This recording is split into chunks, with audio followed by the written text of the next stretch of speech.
Hello, I'm Paul Beckwith, and it's a perfectly nice rainy day.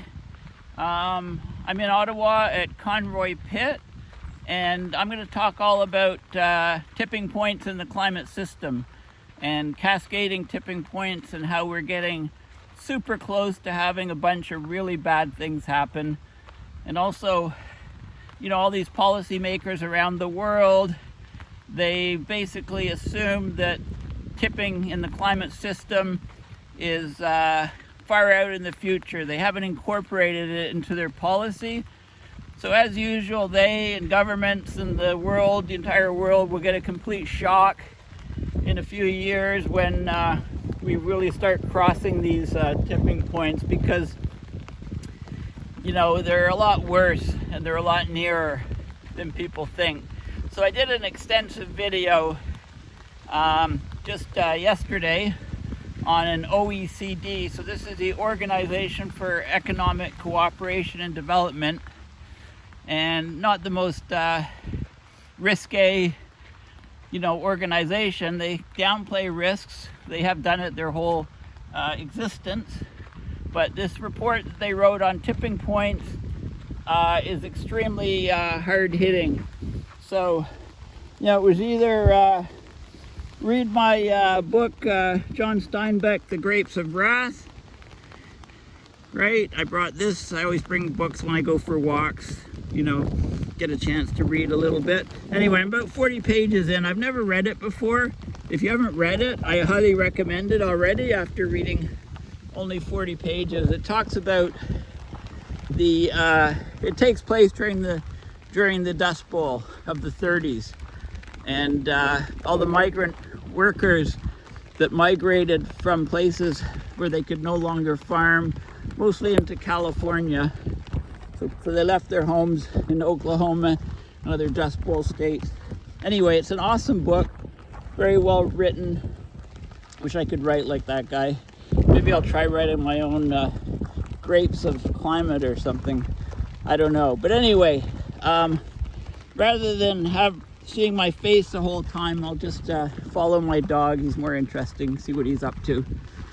So this is an off-leash dog park.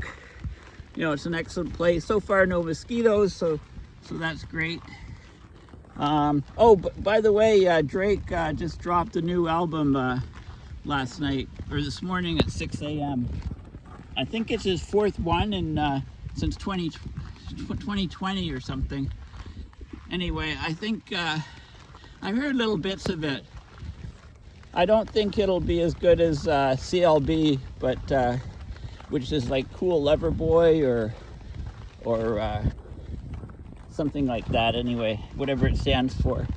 But anyway, yeah. So what's going on with these climate tipping points?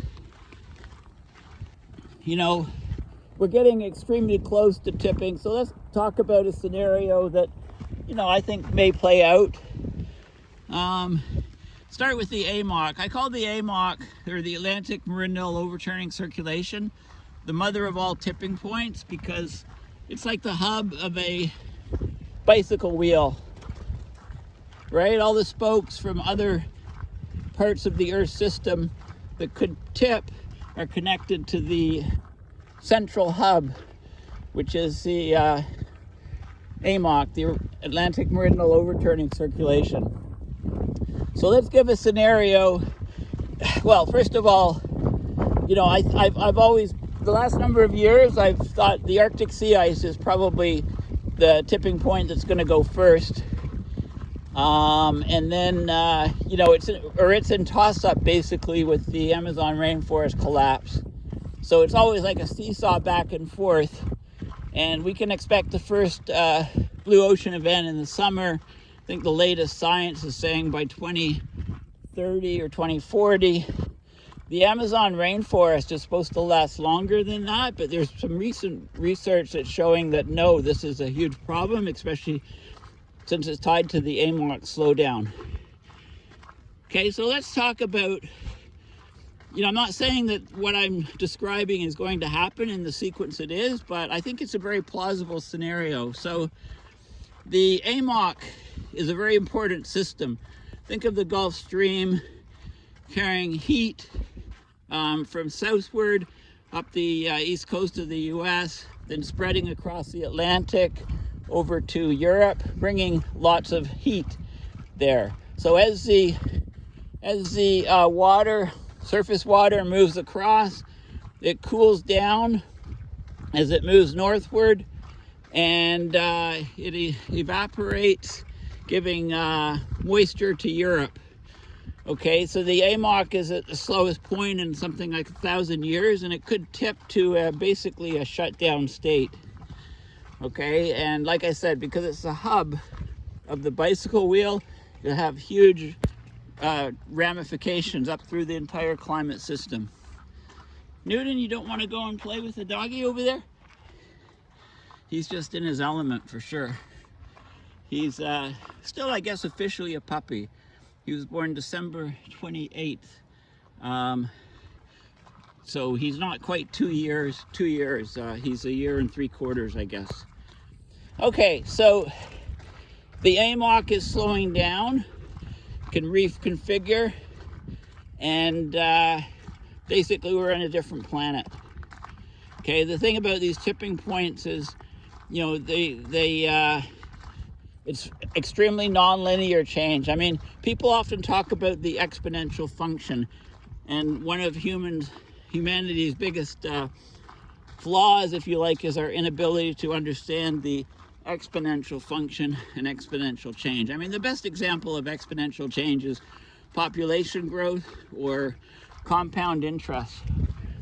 You know, if population is growing, say, 1% per year, then you can calculate, you know, each year the number of people actually it grows by increases, because, you know, 1% of a bigger and bigger number each year is a bigger number itself. So it's, you know, that's basically the definition of exponential growth.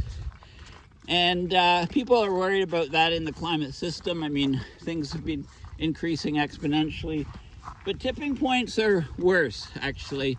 Tipping points are like delta functions. Look up, Google delta function, right? It's a mathematical function. It's basically a vertical line that goes straight up. Okay, so, you know, when I say abrupt change, you know, on time scales of, you know, geological time scales, it's a vertical line. And things can literally change. I mean, if the AMOC was to shut down, things would literally change within weeks to months. Okay, so this is like delta function climate, if you like. Maybe I'll put delta function in the title. Okay, so the oceans and atmosphere, the circulations are very important because they connect all the parts of the climate system together. They're like the link. The ocean currents carry about 1/3 of the heat that is transported from the equator to the poles, and the atmosphere, the jet streams, the wind, carries about 2/3. So if these systems, you know, shut down, behave differently, the whole planet changes. So what happened with the AMOC, if it was to shut down, the northern hemisphere would cool quite significantly. So Europe would cool anywhere from 3 to 8 degrees Celsius in the short term.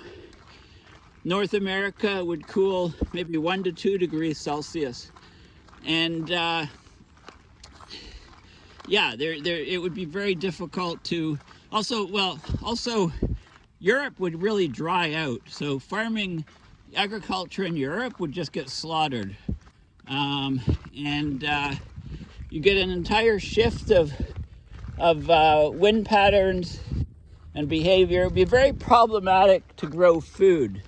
So, you know, there's been studies that look, so an AMOC shutdown, like if we had 2.5 degrees Celsius rise in global average temperature, and then the AMOC shut down, then the amount of land suitable for wheat production would drop from about 19% down to about 7 or 8%.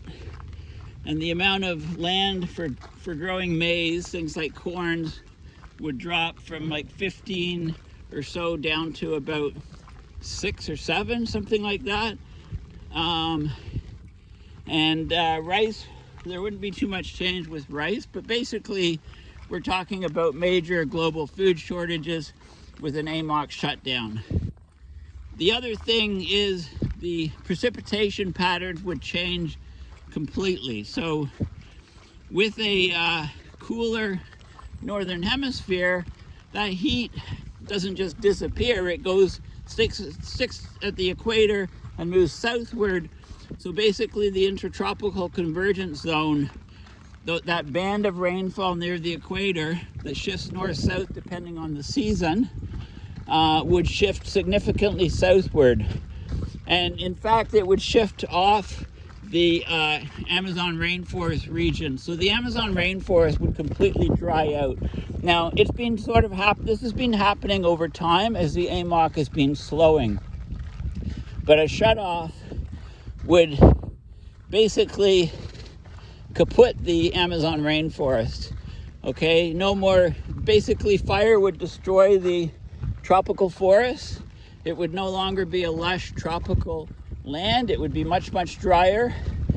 And we'd get sort of grasslands and savanna replacing the tropical forest.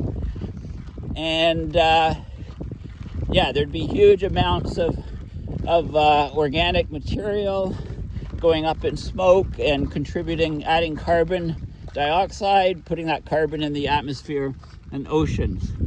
So we'd get a massive effect going on here. I don't want to lose my dog. I have an air tag on him, so if he runs off, I can kind of recover him, but he's getting too adventurous. He's a bit too far away. Newton, come on. There he is. Look how well trained he is. There he comes. Go, go, good boy. He just loves it here. Okay, so you stay with me, okay? Now, look at the, recall the video, go open the document that I talked about, the OECD tipping points. Just Google OECD tipping points, download the PDF, go to the maps showing the interconnections between all the different tipping elements. And, you know, with an AMOC shutdown, it would at least slow the melting of the Greenland ice sheet, but it would increase the melting on the West Antarctic ice sheet, because you'd get more heating in the southern hemisphere and some cooling in the northern hemisphere. And these would be transient effects that would, you know, basically the coolness in the northern hemisphere would be overcome by greenhouse gas warming fairly quickly. Now, another issue that we're approaching all of these different tipping points. Like we're at 1.2 degrees until recently. This month, September, was unbelievable. It was at 1.8 degrees Celsius. And remember, these are relative to the 1880 to 1910, or 1850 to 1900, or 1880 to 1920 baselines, whichever you use. And you need to add 0.2 or 0.3 degrees to make those relative to the original definition of pre-industrial, which is the 1750 baseline. So that aside, we're already, September was 1.8 above pre-industrial, above that turn of the century baseline. And yeah, we're by May of 2024, we're likely to have had an entire year above that 1.5 degrees Celsius guard band. And what happens is, I mean, the effects of the El Nino on those temperatures there's a lag, so most of them are still in the pipeline. It hasn't been realized. You know, as I pointed out from Hansom's work, you know, a lot of it is the reduction of aerosols from shipping emissions. So that Faustian bargain is being unleashed. Here we go. Crazy. Somebody's gonna need a bath when they get home.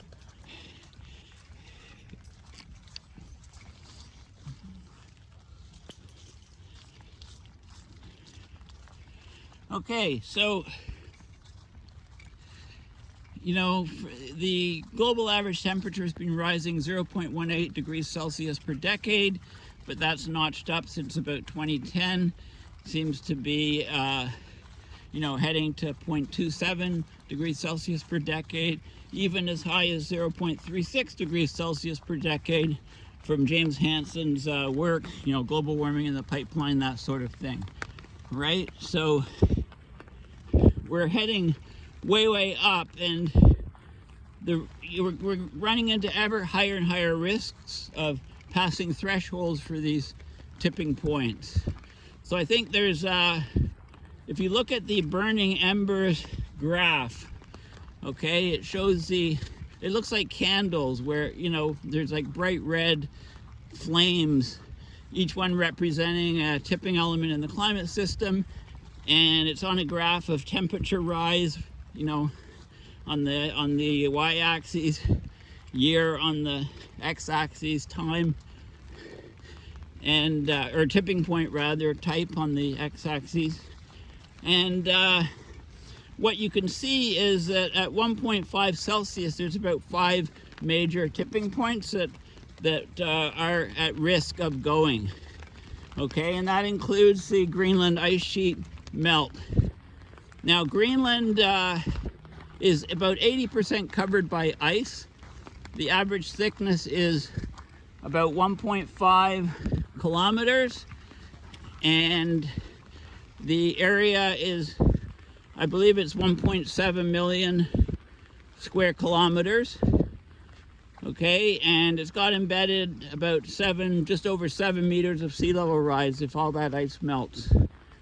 Antarctica, meanwhile, you know, we can divide it up into the West Antarctic ice sheet, which is mostly ice that's sitting on bedrock well below sea level.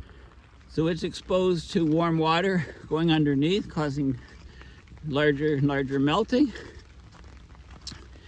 And Antarctica is 98% covered by ice sheets.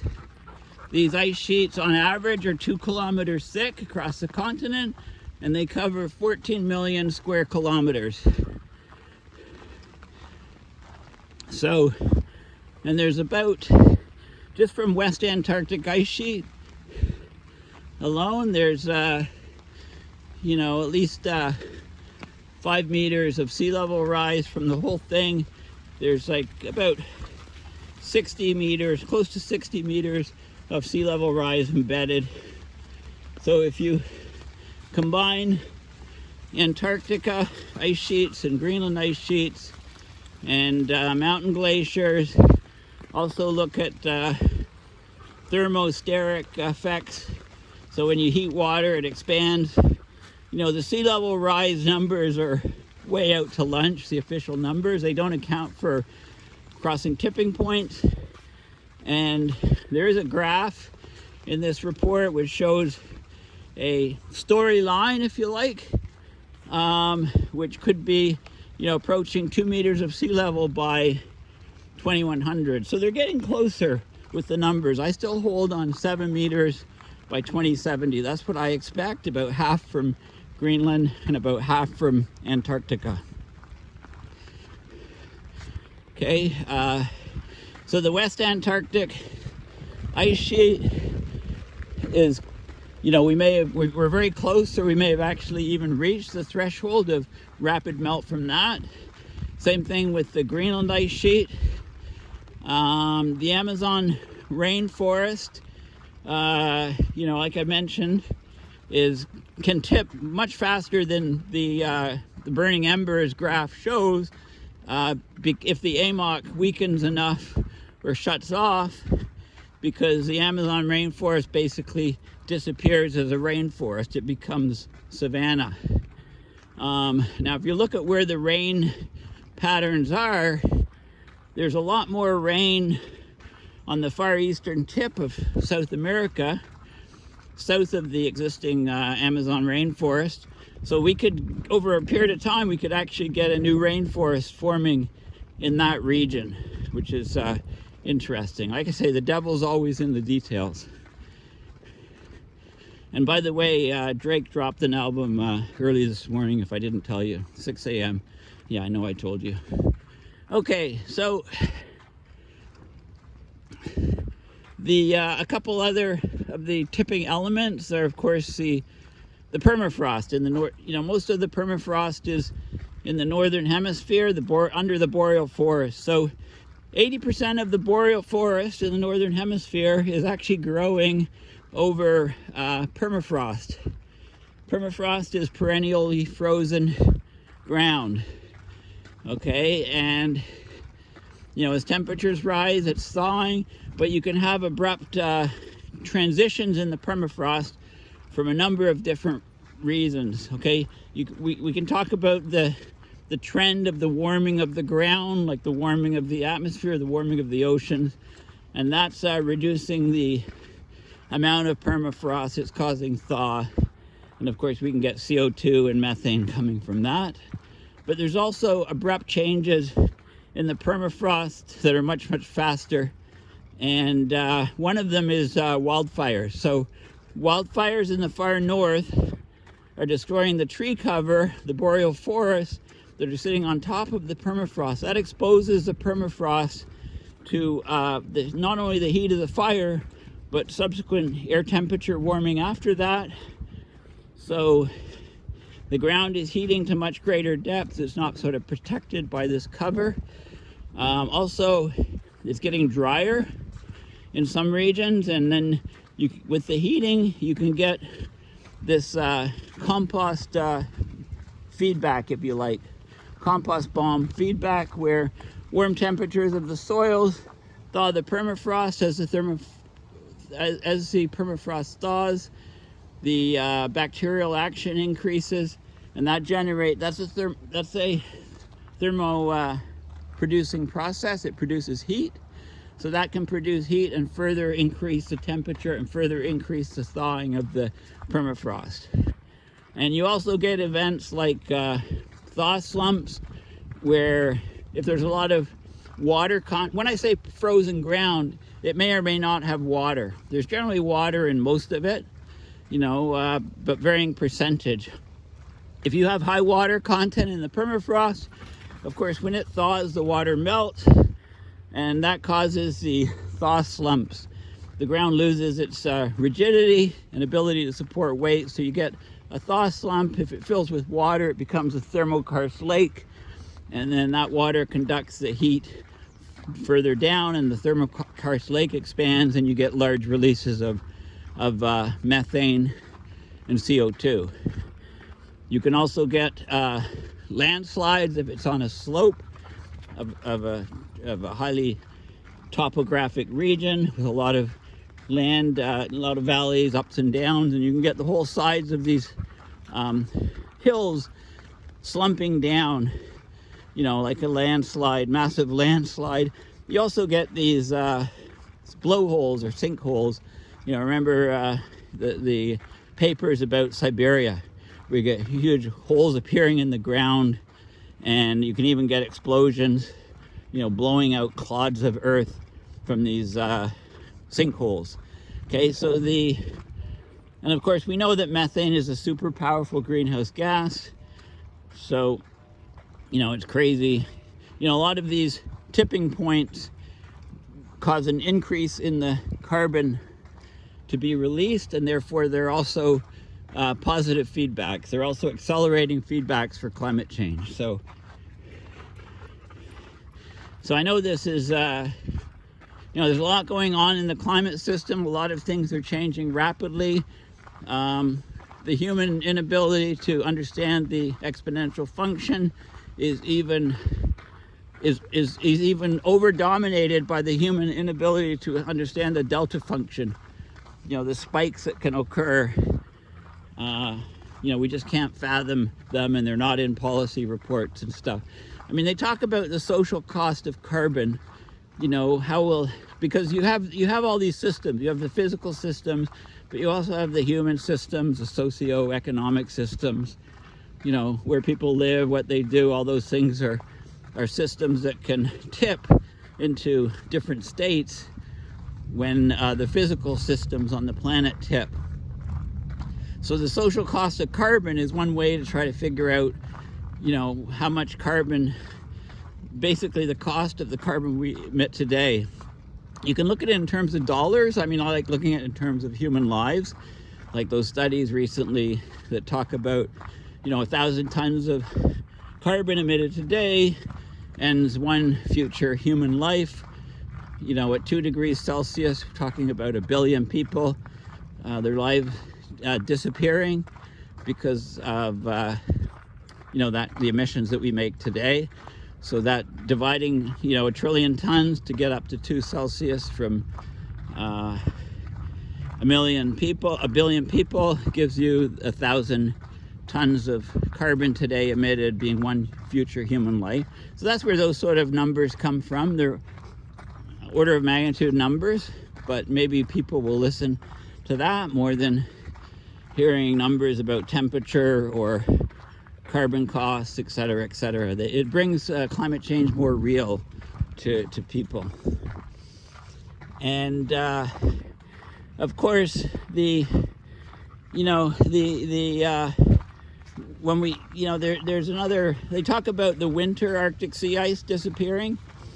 You know, when that, what temperature would be required, etc. I mean, a lot of these scenarios are laid out nicely, but the numbers are very much underestimating. I mean, they talk about the temperatures they say to reach that are much, much higher than I would argue. I mean, same as that burning embers graph, right? The temperatures to reach some of these tipping points are very high, but think of it like dominoes, right? You push one down and it interacts with another and that tips, and pretty much the whole system tips, cascading, tipping, dominoes falling, and we're in a completely different world that is less conducive to supporting human life, right? Because we can't grow food where we used to grow it, we can't get fresh water, countries turn inward, just trying to keep their own people alive.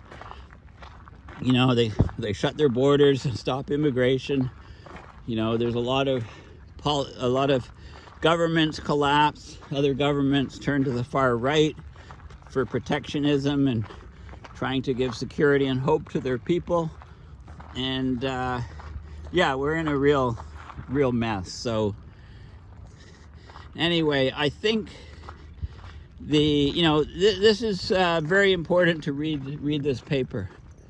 Read the OECD tipping point paper, because it gives a very, very good overview of what we can expect. And this is from an organization that is mostly a business organization, right? It's not a alarmist, you know, it's not an NGO, it's not an, you know, environmental NGO organization report, or it's a hard business report, and it doesn't hold back. I mean, basically, tipping points in the climate system are getting ever closer.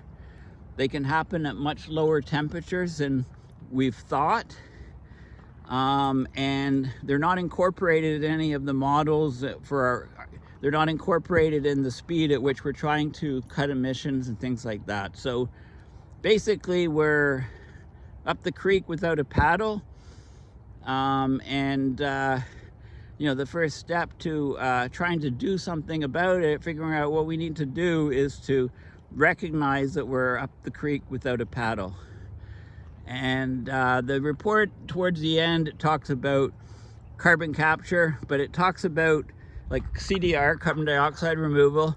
But again, it talks about something called BECCS, which is the idea basically is burn wood, collect the gas from what you burn, and plant more trees to replace the wood you burn, right? And you know, it talks about some other methods, not many details. And then it talks about solar radiation management, right? And so I've talked about the three-legged bar stool of what we need to do, and it includes slashing emissions, deploying CDR methods as fast as possible and deploying solar radiation management methods as fast as possible to stop us from, to bring us back from the brink and to stop us from crossing all of these tipping points. But it's not going to happen. We're going to start crossing these tipping points. Bad things are going to happen around the planet, and then in a rush, governments will deploy CDR and deploy SRM to try to claw back from the brink. We always leave things to the last minute, and with climate, unfortunately, because of all the built-in factors, we might be too late on that. Newton! My dog's disappeared. Newton! Come, there he is, okay. Good boy. Good boy, I didn't want to go running after you. Yeah. Okay, you made some friends there. Thought you were going to disappear on me. Good boy. Okay, well, thanks for listening. Enjoy your Thanksgiving weekend. If you're in Canada, it's our Thanksgiving this weekend. Going to visit the mother-in-law, you know, probably do some videos just walking around, etc. And yeah, we're always a month earlier than anybody in America. Their Thanksgiving is much later.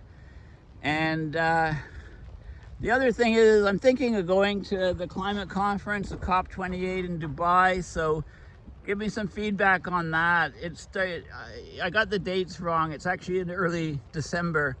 So I'm undecided at the moment. So on one of my videos a while ago, when I mentioned, somebody commented that they knew an airline pilot in Dubai who had a place, who would offer me to stay at his place, but I misplaced that information. So if you're that person, send me another comment or a private message or an email, and let me know if that's a serious offer, as I consider going to Dubai, and then I would do a GoFundMe to help cover the airfare and stuff. I also need to, my phone is an iPhone 10, you know, it's having some problems, so I'll have to upgrade to the latest iPhone. It's got better cameras and better sound. I can do better videos, so I may end up trying to crowdfund for that, maybe even before my trip. Anyway, you can still see this area. Like, a lot of trees are down here, you know, and this is from the derecho that went through here. It really hit this area hard, but it's, you know, nature can recover pretty quickly if you give it a chance. You know, it was just about a year and a quarter ago. It was not this summer past, but the previous summer. So anyway, I should pay attention to my dog. Hey, there you go. Throw him some sticks and balls. He's wondering what I'm doing. And also get back to my Grapes of Wrath reading. I'll do some videos very soon on cli-fi or climate fiction. You know, and as climate events get worse and worse, I guess the question is how do you write climate fiction? Because, you know, you write something about catastrophes that could happen, and by the time you publish the book, they've already happened, right? So it might be very difficult for the cli-fi. But also another thing I'm looking at, and I'll do a series of videos on, is AI. You know, can AI actually help humanity fight climate change? Can AI come up with new ideas and methods to get carbon out of the atmosphere? New methods for solar radiation management? New methods for, you know, improving yields on food, making them more resilient to climate? Things like that.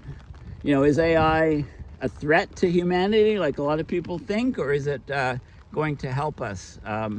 So, you know, there's been, of course, revolutionary advances in the AI, the chat GPTs, you know, just about 6 months ago. And you know, can we use these to help us in our situation? Or is it just going to be huge servers, huge amounts of energy sink, and, you know, make the problem worse, like you know, cryptocurrency did. I mean, the whole idea of cryptocurrency has always baffled me. Anyway, we got another dog here, so go ahead, go say hi. Let's have a look and see what the interaction's like here. Sorry, if you're not a dog lover, you have to put up with my dog for a bit. But he is Newton. He's supposed to be a smart dog. Go say hi. Okay, so it's da-na-na, play that music.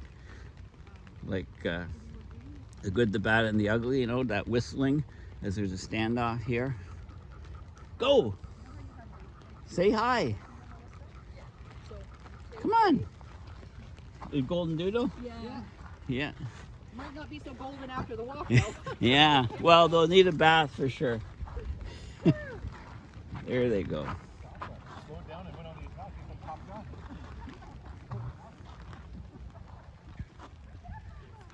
It's funny, they know each other. They know that each other is of the same species. You know, dogs, people say, well, dogs are dogs, but there's so much more variation in dogs than there are in humanity, right? Like you can get little tiny dogs, huge dogs. There's huge variation. So why, with humanity, isn't there the same sort of variation, right? It's a good question. Anyway, thanks for listening. And my hand is getting really sore holding the camera. So thanks for listening. Please consider donating to my website, paulbeckwith.net, and give me your thoughts on whether I should go to COP28 or not. I mean, it's a bit of a farce on the one hand. You know, 70,000 people expected. It's in Dubai, in the United Arab Emirates. You know, Dubai is one of the most cities of excess, if you can call it that. Apparently you can buy gold bars in the airport from vending machines. Apparently the police drive Lamborghinis so they can catch the all of the sports cars there.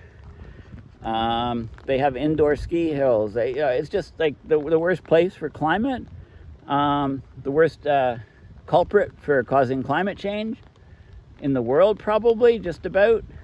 The president of the COP is an oil company executive. You know, it's like they've captivated the process. Those are all the cons, the negatives. I mean, the pros are that I get to do press conferences. I get more visibility for my videos. I, you know, meet great people. I mean, James Hansen and his lawyer, Dan Galpern, are going. I do personal interviews with James Hansen, also have him on the show, talked about all his recent papers and stuff. Peter Fiakowski with the climate, you know, climate action, climate resilient, all of the, you know, trying to find solutions. Yi Tao with the Mir project, you know, Alex Carlin with the plankton, ocean plankton restoration, right? Plus making all kinds of new contacts, you know, Nick Breeze with all his great work. You know, I'm forgetting people at the moment, but, you know, it's a way of collaborating and reconnecting with these people in person, and also, you know, meeting new people that I can collaborate with in the future. So there's a lot of pros and cons of going versus staying. So please give me your comments in the comment section on, you know, what you think I should be doing. Okay, all right, bye for now.